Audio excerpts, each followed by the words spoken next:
So yan, in afternoon everyone, and welcome participants to our cyberbullying campaign. So, before we start, I would like to invite you all to please stand para sa ating opening prayer ngayong hapon.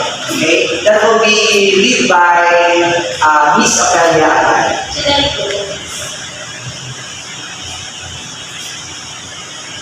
That I see your very holiness of God, may you have in this Heavenly Mother, we thank you for this opportunity that you give to us to be here to deliver a regards to the Lord God, we ask the guidance of your Holy Spirit to enlighten us, so that we may be able to clearly hear the message and information that we need, so that we will be uninsured enough to avoid cyberbullying. And also for that, we continuously ask that we help strength that we can use to praise you every day. All this we ask in Jesus' name we pray. Amen. Okay, we now take our seats. So, before tayo mag-start, again, blessed be God forever and mabuhay. We are from the College of Education and Arts to Bachelor of Secondary Education, Major in Religious Education. So, bago tayo magsimula, please allow me to introduce myself. Ako po si Lilian Duwaypas, and I have Miss Liam Ophelia Abad, and we have our photographer, videographer, which is Ella John Johnson. So, before we start, gusto ko mag-thank you sa inyo lahat for answering our invitation or coming over here para sa ating campaign. But before that, syempre gusto muna namin malaman yung mga pangalan po isa-isa. Yes. O pakilala lang po muna tayo, pangalan at kung ano pong course. Okay. Start here from Ms. Please, Good afternoon, I'm Nailin Cobra from College of Education. Yes.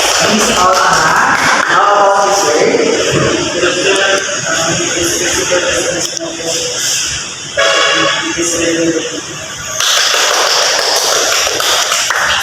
Yes, sir.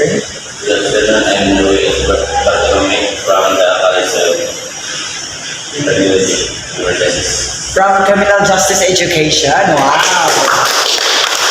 How about you, sir? Good afternoon, English from College of Justice. Oh, criminal. We have plenty of criminology student here.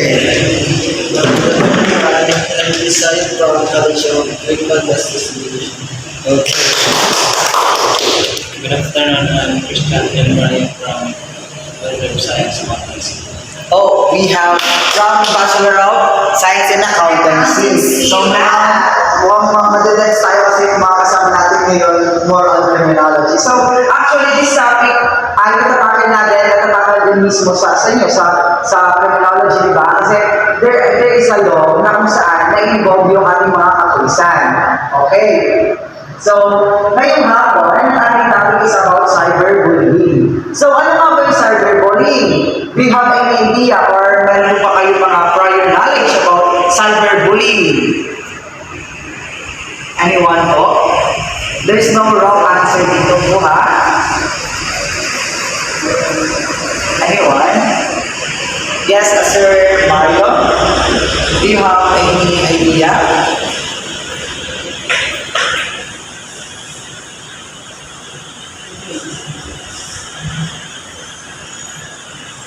Yes, sir.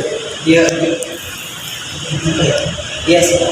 Para sa akin, yung cyberbullying is a crime na nilumina ka Exactly, tama. How about you, Miss Olga? Do you have any idea po about cyberbullying? It is a type of bullying that takes place in internet and relates to Yes, exactly. Cyberbullying is a form of bullying. Di ba marami tayong mga forms ng bullying, but one of this is the cyberbullying. So, So, yan po yung magiging topic natin ngayong hapon. Ano nga ba yung cyberbullying and how can we stop or prevent cyberbullying? So, for the first topic, tawagin natin si Miss Ophelia Abad to give us more information or will exert us more knowledge about what is really cyberbullying. Kaya papalampakan po natin si Miss Ophelia. Again, good afternoon po. I would like to introduce myself.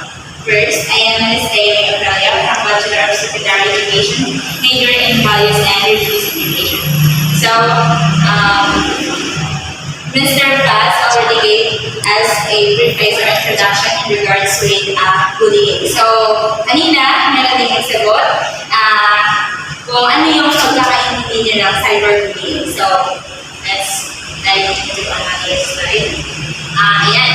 This is the meaning of cyberbullying. So, kagaya nga ng sinabi ng dalawang participants kanina, cyberbullying is a type of bullying that takes place in over digital devices like phones, computers, tablets, or laptops, or any gadgets and devices na kung saan a person intentionally cause a harm to that particular individual na magpapas ng distress or any kinds of harm na sinasabi niya using those devices po.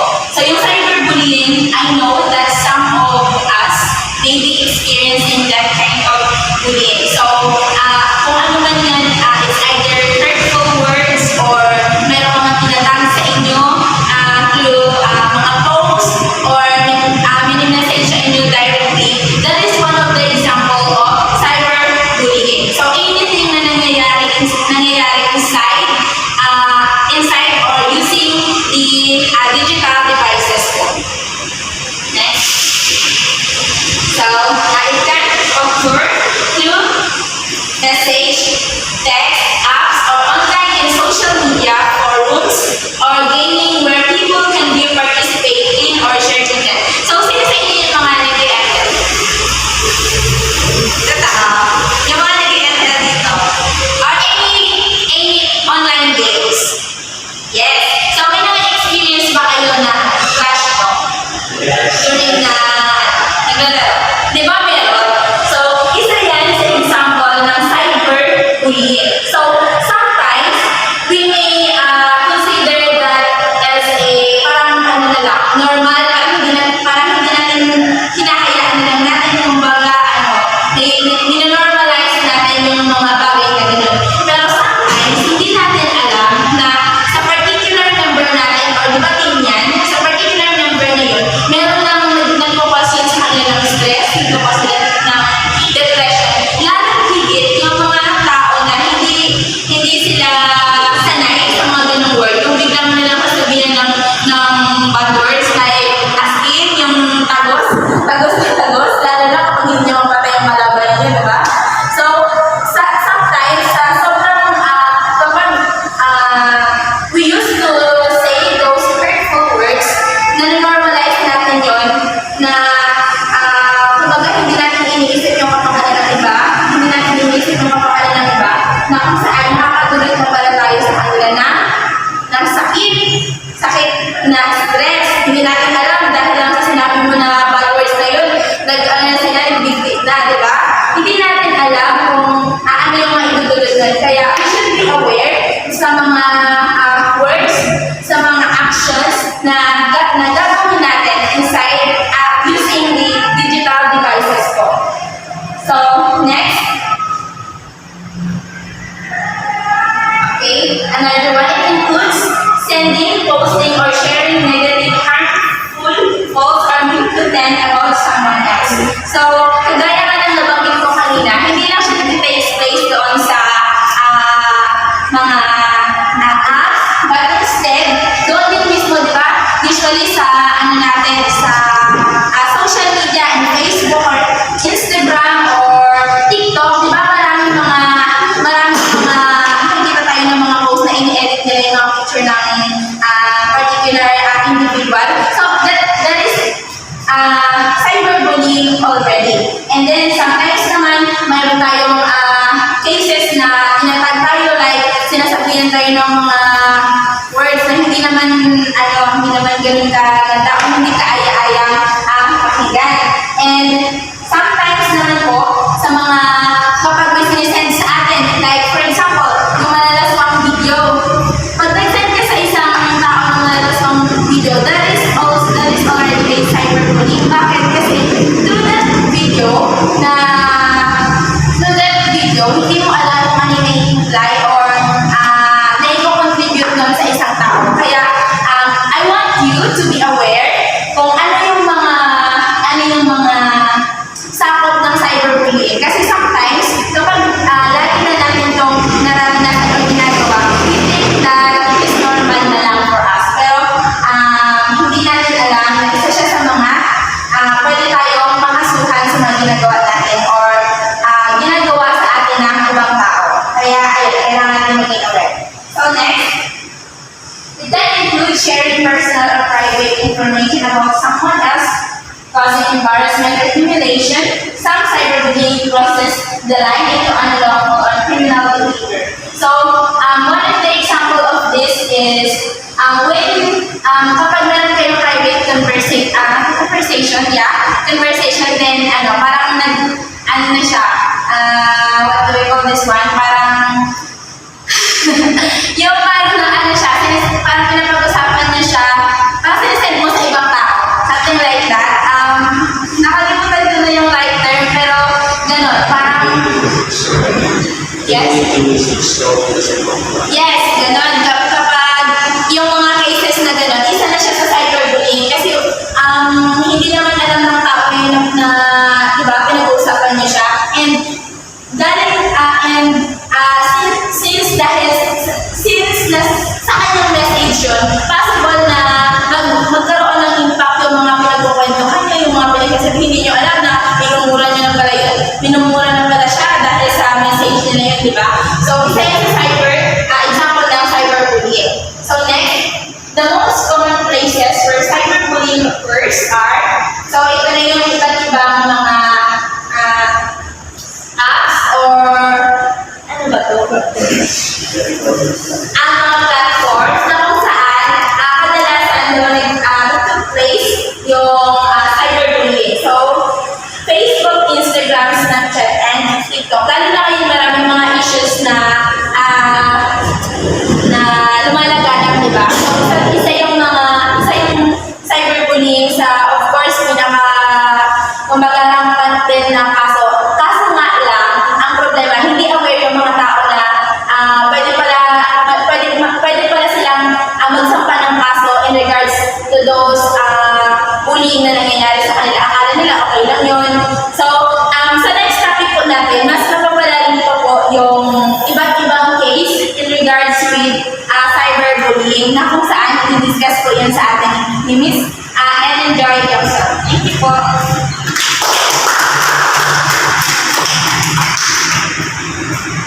So, yung next topic natin is forms of cyberbullying. So, meron tayong apat na cyberbullying na forms, which is yung pinakauna is cyberstalking. It is involved political, threatening, and sending of rude message. Ay, ito sinabi na rin na is Demi Omelia. Ito yung mga, diba yung mga pagsusakit sa salita, for example, kahit sa chat yun, diba, sa mga chats, ganun, may mga magaganda, may mga salita na hindi natin minsan naiisip na yung bagay pala na yun na sinasabi nyo is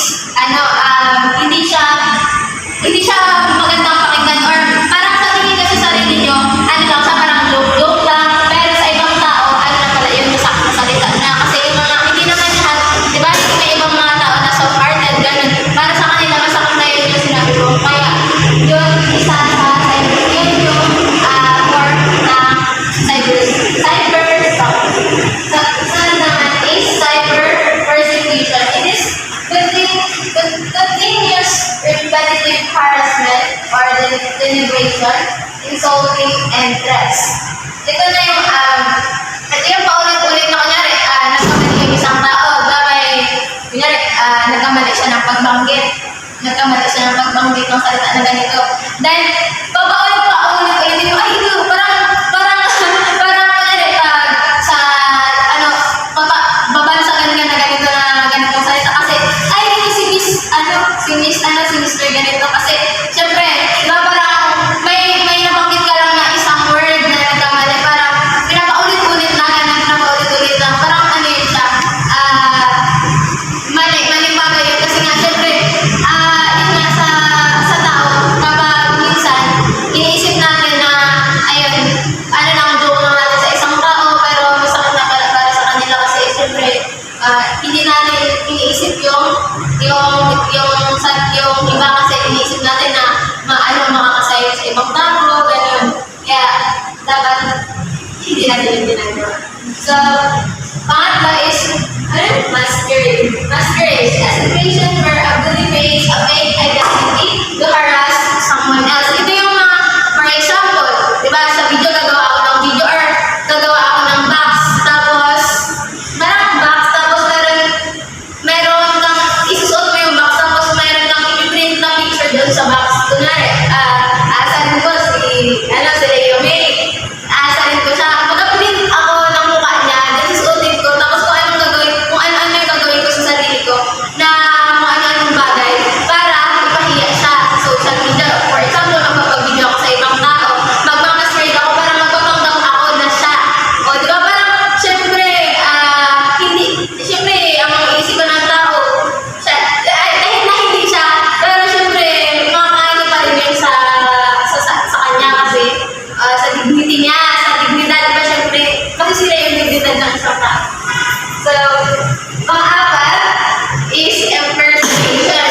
The impersonation of someone else to send malicious message as well as the breaking into someone's account to send messages or like posts that will cause embarrassment or damage to the person's reputation and affects his or her social life. So, ayun. Di ba sino dito yung mga mahilig mag-edit, gano'n, di ba? Yung mga magaling mag-edit. Minsan may mga apps na tayo ngayon na napapalitan yung mukha. Kahit na hindi talaga tayo yung totoong nandoon sa video na yun, napapalitan. Then, isi-send yun sa ibang account or gagawin na video. Kahit na nabuo pa yung totoong video, may nag-share, nag-save ng mga videos na yun. Kaya yun yung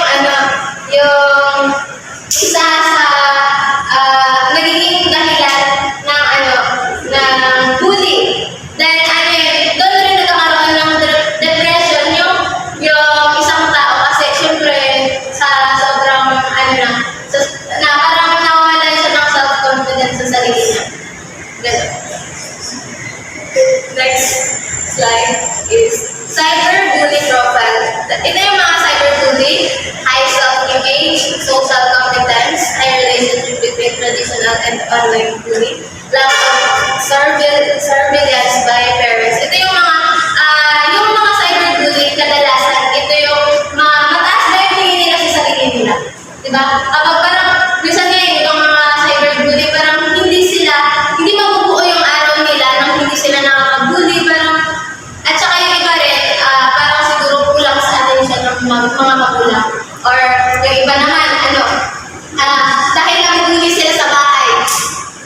Dahil nabubuli sila sa bahay, ginagawa nila ito sa ibang tao. Ginagawa nila sa school, kasi kulang sila ng attention sa mga magulang nila. And dahil alam nila na mas mataas sila dito sa kaklase nila, ito yung ibubuli nila, yung kaklase nila. Kasi alam nila na hindi sila lalabanan ng isang tao, hindi sila papalaban. And kahit na anong mangyari or anong gawin nila is walang magagawa yung kaklase nila. Kasi kung sa bahay parang doon sila nabubuli. Then ginagawa nila sa ibang tao para parang maranasan pa nila yung kung ano yung naranasan nila sa bahay or sa bagay na yun. And next, consequences of cyberbullying. Ito yung mga madalas na sinasabi sa mga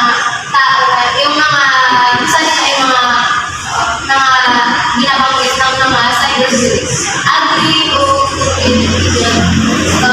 or road. So, yun yung mga consequences kaya nagkakaroon sila ng anxiety, sadness, shame, anger, depression, stress-related disorders, suicide. Ayun, di ba? Yung mga ibang nabubuli, parang di ba, pag nawalan sila ng self-confidence sa sarili nila, nagpapakamatay sila, na doon kaagad kasi parang nawawala, ayun doon nawawala yung ano nila, yung tiwala nila sa sarili nila. Parang ano sila, syempre, hindi lang naman, for example, hindi lang naman bully yung nararanasan nila, meron din silang family problem, meron din silang problema sa, for example, may girlfriend, boyfriend, may problema din sila sa relationship nila. Then, tatagtag kapag nabully sila, then doon yun nagkukos ng suicide. Kaya nagsusuicide yung mga tao kasi or nagkakaroon sila ng depression dahil doon. Kaya dapat bago tayo, dapat lagi natin tandaan na bago tayo magbitaw ng mga salita is kailangan isipin muna natin kung ano yung mga gagawin natin or sasabihin natin sa isang tao kasi akala natin joke-joke lang yun. Yun pala is nakakasakit na or nakakasakit na tayo sa ibang tao. So, our next topic is by Anthony Milliarders.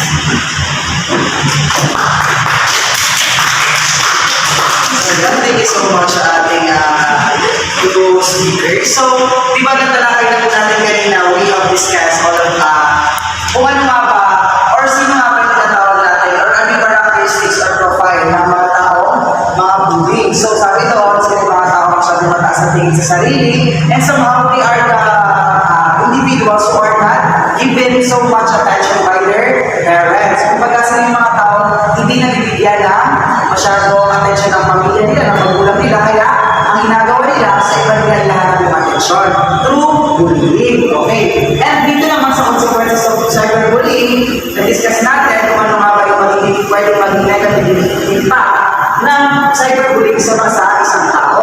Nandiyan, anxiety, sadness, but to generalize this thing, more on effect of cyberbullying is the mental health. Yung mental health ay sa pinakakita yan ng cyberbullying. So, kaya we have to be aware sa on what we post, on what we say, on what we, on how we describe that person. Kasi baka hindi natin alam yung mga choices of words natin na sa tingin natin ay normal, sa kanila ay hindi na. Okay? So how can we stop cyberbullying? Paano natin naiinto yung cyberbullying or paano natin mapiprevent? Anyone?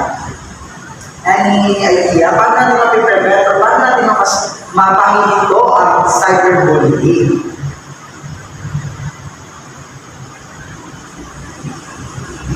Anyone? May idea? O kayo mahihiya? Yes, Miss Ultra. Are you saying something?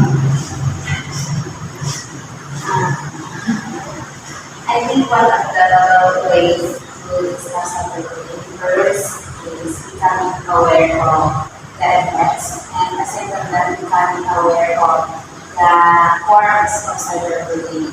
Awareness in general on what is cyberbullying is one of the ways to start it. But other than that, is I think more on like understanding and thinking what to share in social media. Being responsible in using those digital items. Kasi kapag responsible ka, alam mo yung epekto nun, maiwas yung cyberbullying and maayos mo yung yung mga digital devices. Okay, thank you so much, Miss Ultra. And one more, it's very well said. Lagi pa lang, pinaghandaan. Mr. May, yes po, sir. Una siguro sa akin sa mag-use sa English kasi sa yung social media platforms sa mga tao, hindi natin tuloy natin na kapit or maging makakawal sa atin. Yes, tama, di ba? We have to start sa sarili natin. Being responsible enough to what we post, to what we say online, to what we share, di ba? Kasi baka mamaya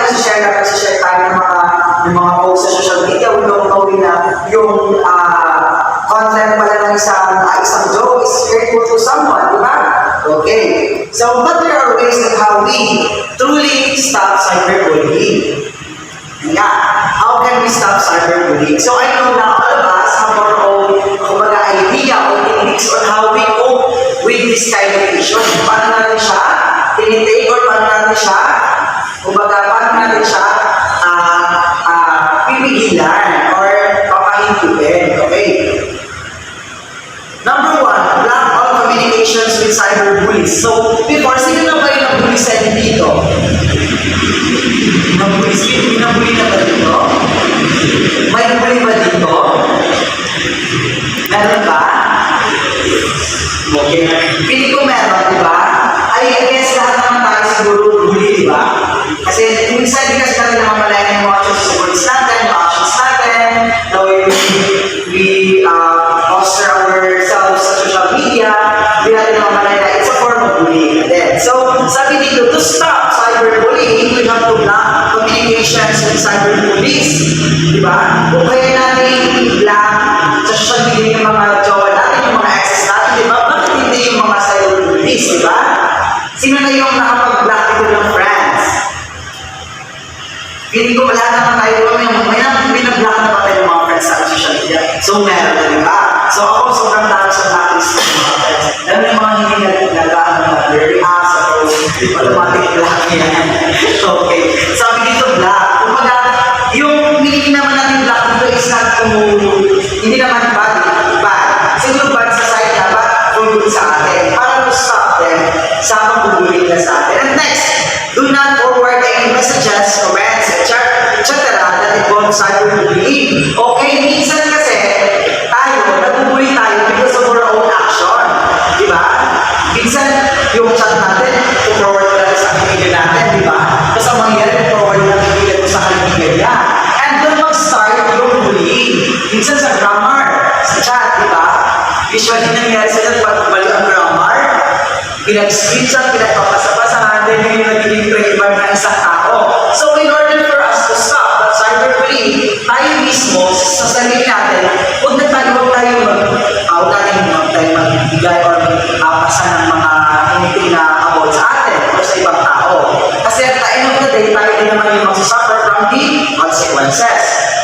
Next, always report any cyberbullying taking place to an adult. So, di ba, our social media or our applications nowadays are all updated, di ba? Ang dami mga social media natin lahat halos updated. Facebook, anything.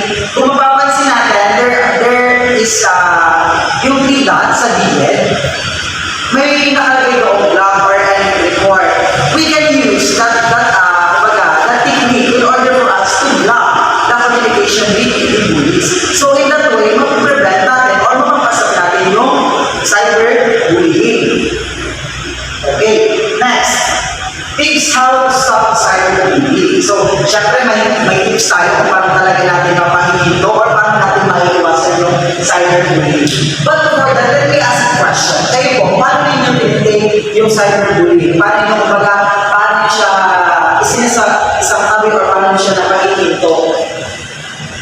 Kayo po, may ways ba kayo? May tips or anything na ginagawa niyo para hindi na tayo usapot sa cyberbullying sa mga bullying?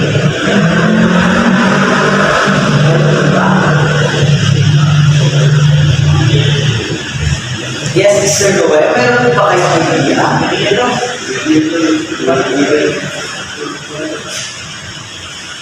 Wala po. Okay, ngayon, bababasa po natin. First, be private, keep passwords, features, secrets to yourself. Diba? Alam ko, ito hindi natin or hindi. Meron na most of us here, lalo na tayo mga relationship, tama? May mga boyfriend na tayo, girlfriend na tayo. Talaga wala, matay na. Okay, diba? I know meron tayo. Do we give them our passwords? Yung passwords ng Facebook natin? Walang bibigyan. Pero kung meron tayong bibigyan, ibibigay natin.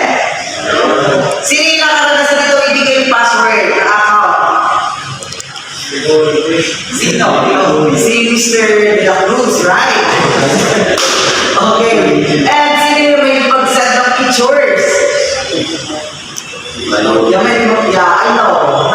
Yeah.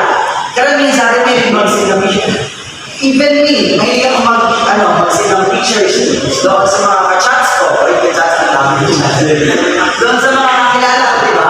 Sabi nito, be private. Isa din sa tips kung paano natin makakasama sa cyberbullying, pero sabi ko kanina, you have to start it from yourself. You have to be disciplined enough to know your actions, di ba? Kasi, magka-jowa lang tayo, ibigay natin yung password. Kasi hindi natin na i-open yung account natin kung ano lang yung post, di ba? It's kumbaga, sabihin lang natin, yes, yung jowa kayo, you have to be honest with each other, but where's the privacy? Nasa yung privacy, di ba? We have to consider that. Next, take 5, don't reply behavior. Okay, be calm. Dapat kalmahan na natin, diba? Sabi ko lang, be kalma. Kailangan kalmahan lang natin. Huwag tayo masyadong padalas-dalas, baka mamaya sa padalas-dalas natin, yun pa yung magiging gamitin nila. Yung ito gamitin na pang-blackmail sa atin. So, kalmahan lang natin. Kausapin natin sila, mag-heart-to-heart tayo, and explain din natin sa kanila kung ano yung true feelings na may naranasan natin, through their hurtful words, di ba? Next, stop, block, and tell. Don't reply, block the sender, tell someone. Don't reply, block the sender, tell someone. So, di ba tayo, pag meron yung mga ex natin, minsan or yung mga nag-jowa natin, syempre doon tayo sa reality, doon tayo sa kung saan ang mga lahat. Di ba pag nag-away lang tayo, nag-away lang tayo, di ba, ang nagawa natin sa in-ignore natin. In-ignore natin, sinisi natin, minsan dumating ako sa tuwing na binablock natin. Di ba? Sino yung gano'n? Yung nag-away lang tapos binablock natin. Si Mr. Christian, di ba? Okay. Kung gano'n tayo sa relasyon natin, dapat sa mga bulis, ganun din tayo kasi pag hindi tayo nag-take yung action, ang gagawin nila, repeatedly do what are they are truly doing. Kung ano ginagawa nila, mapaulit-ulit nila yung gagawin sa atin. Kaya huwag natin replyan, kung ano natin kakasakit na, then we should stop. Di ba? And report their accounts or ipaalam sa authority. Ganon. Next, save the evidence on your computer or print out. So, yung sa mga words, ako nalalasan na siya actually. I have been in cyber harassment before. I was being harassed through social media. And syempre, kung gagamitin niyo kung papatuloy niyo pati gagawin sa akin, I have the evidence. Before lahat ng messages, I always say the screenshots. Yeah. Ganun yung dapat gawin natin.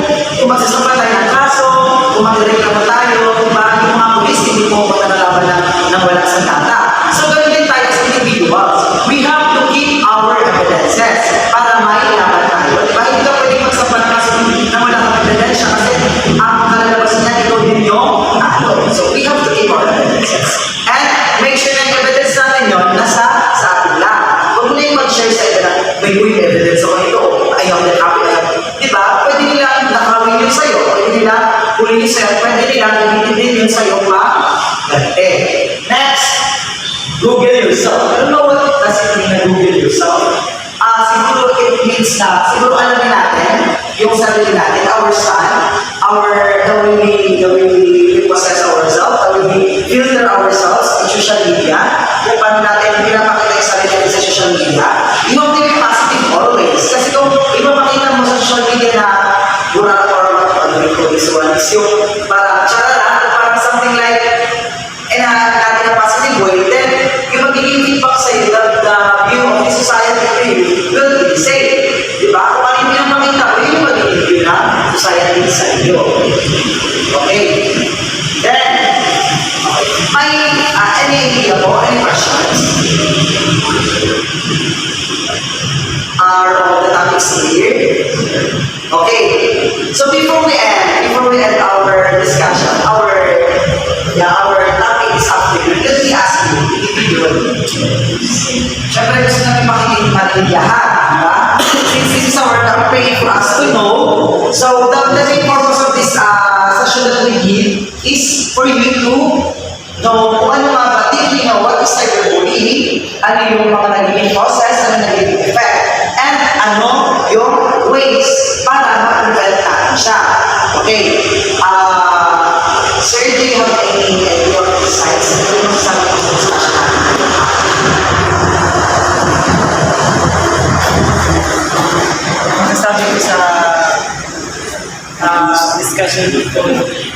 This actually is Excellent. Okay. Thank you so much. to how you deliver about cyberbullying. Okay. That's all, sir? Okay, thank you so much. Palakpakan natin si Sir. What is your name, sir, again? Christopher? Okay, Christopher. Okay, yes, sir? Ikaw po. Ano po yung masasabi mo sa discussion? Ano yung takeaways or yung natutunan natin sa discussion? For me po yung nasabi ko lang po is maganda po yung binigyan niyo po ano sa amin po yung pag-alin po ng ano niyo 100% po na marami po ako natutunan dahil sa mga cyberbullying po. Dahil kung paano po makaiwas po sa cyberbullying, kung paano po makatulong din po sa iba na para po maiwasan po sa cyberbullying. Okay, thank you so much. 100% may natutunan si sir. How about you, sir? Takeaways ko lang doon sa campaign about sa cyberbullying. Cyberbullying is now isa sa pinaka ano rin yan, pinaka-worst case din sa naging universal case na yan siya. Cyberbullying, una-una sa lahat, yung cyberbullying hindi naman talaga simula lang sa amin. Sa individually, kumbaga, maging responsibility lang tayo kung ano ba. Kasi ang sabi nga na, before you click, kailangan talaga yung sa mga application sa platform, social media platform, meron tayo tawag dito, meron tayo sapat na kalaman kung paano gamitin ng isang platform. Yes, exactly. It is a universal global issue yung cyberbullying. Yes, sir?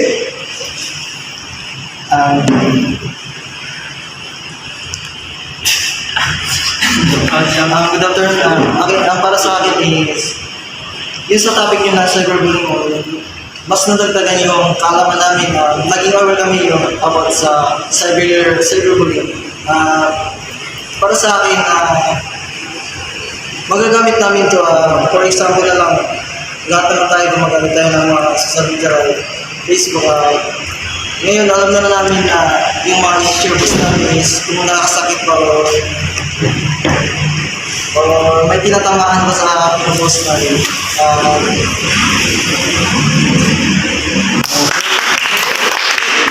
Sunod-sunod na po tayo. Para pa sa campaign about cyberbullying.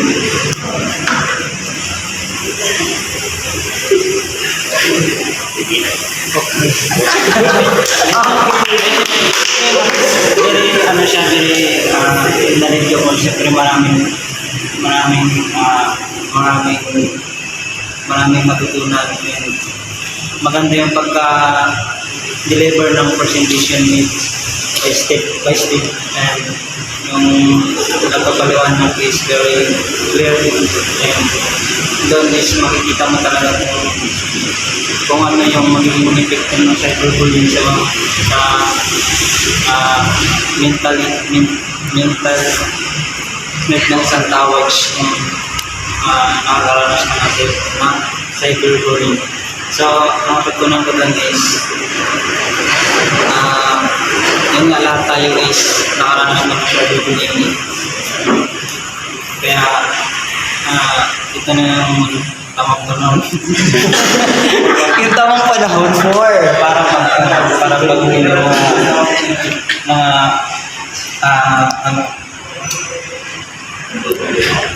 bad mentality na hindi ako sa dapat taglay ng isang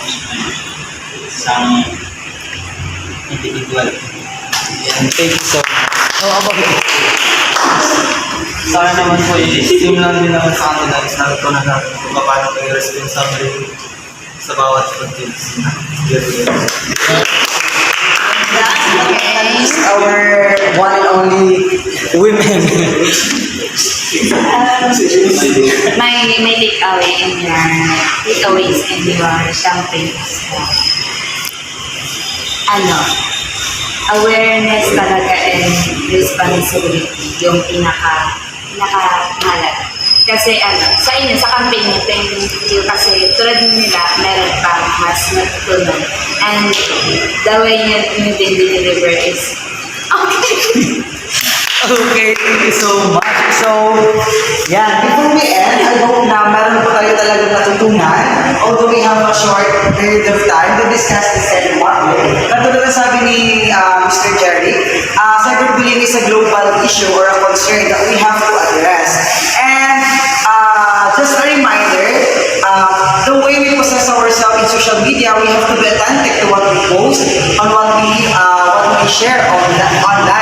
We have to be responsible and dapat alam natin yung magiging consequences and we have to be accountable with that. Kailangan be sensitive to what words comes out from our mouths. Okay, sabi dito, pulling someone down will never help you reach the top. Kung hinihila natin yung iba pababa, for sure tayo din hindi natin maabot yung kung ano yung pinapangarap natin. So, any additional, Ms. Pacariabad? Before we end, I want to, paano ba to? Gusto ko sana naka-ganun, sasabihin lang natin, Okay, thank you so much. In behalf of English Education Major, we are very much thankful for having you here. Although you have your own businesses and you're busy, today you still give your effort and time to be with us this afternoon. And your participation will be a great opportunity for us and help for us to fully comply our requirements. So, before we end, let's all stand to our closing prayer na bigay ko sa ating Miss Olga.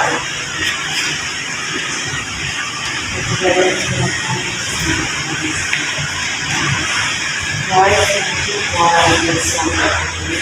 Thank you for the opportunity for this opportunity.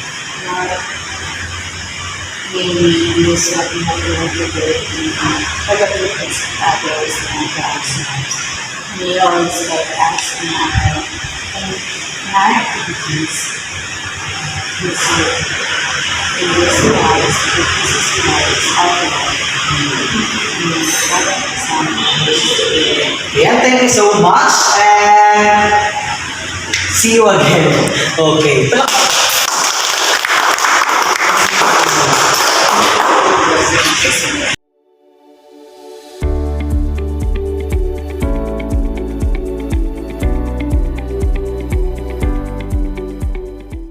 Go. Think before you click.